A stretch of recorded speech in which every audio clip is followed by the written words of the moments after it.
Okay everyone, here we are, part of the Cooling Rocks On Custom Car Garage presented by Shannons I should say. And mate, you got to tell us about this thing. This is amazing. Now we've got to leave that for you guys to figure out for yourselves. It's the only way we do it. So, but no, it's just built. It's a fiberglass body, come out of a mould. So everyone thinks it's a chopped up FJ or something like that, which it isn't. It comes new out of a mould, and we've got a chassis specifically for the body.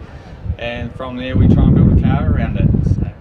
So people can come to you and buy a car like this and tailor it to their own needs. Yeah, pretty much. We'll let them change a few things, but not too much. But no, it's good fun. They can have one in 6 months if they want, so we'll see what happens.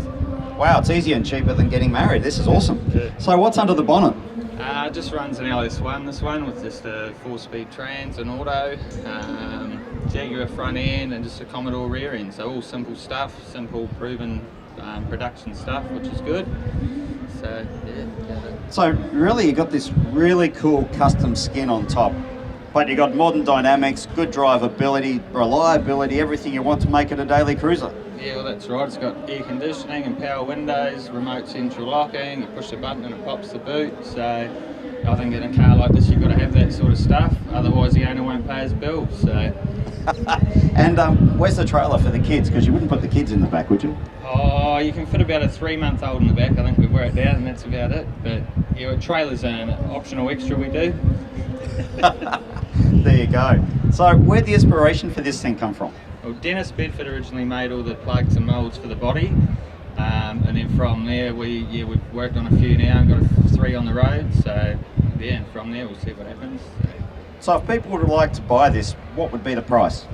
Oh, we can't talk about that on the microphone. Well, they have to come and see us in person. Everyone around here would faint. Even Daryl's probably fainting, the owner. So that's what. So the price you pay and the price that you tell the wife you pay, they're 2 different prices. Is that what we're saying? Yeah, that's right. Once you tell the wife the price, she's bound to leave you. So just don't let her know about it and you'll be fine. So there's RRP for the recommended retail price and the price to keep my marriage safe and alive price. Yeah, that's right. If we charge another fee for not letting the wife in on the deal. So it keeps everyone happy. There you go. We've got true gender equality happening here, all in the name of automotive families. Look, mate, thanks for your time. This is a beautiful car. I saw it driving around last night and I just couldn't get enough of it. Well done. No worries. Thanks a lot, mate. Cheers. Cheers, guys. We'll see you at the next car.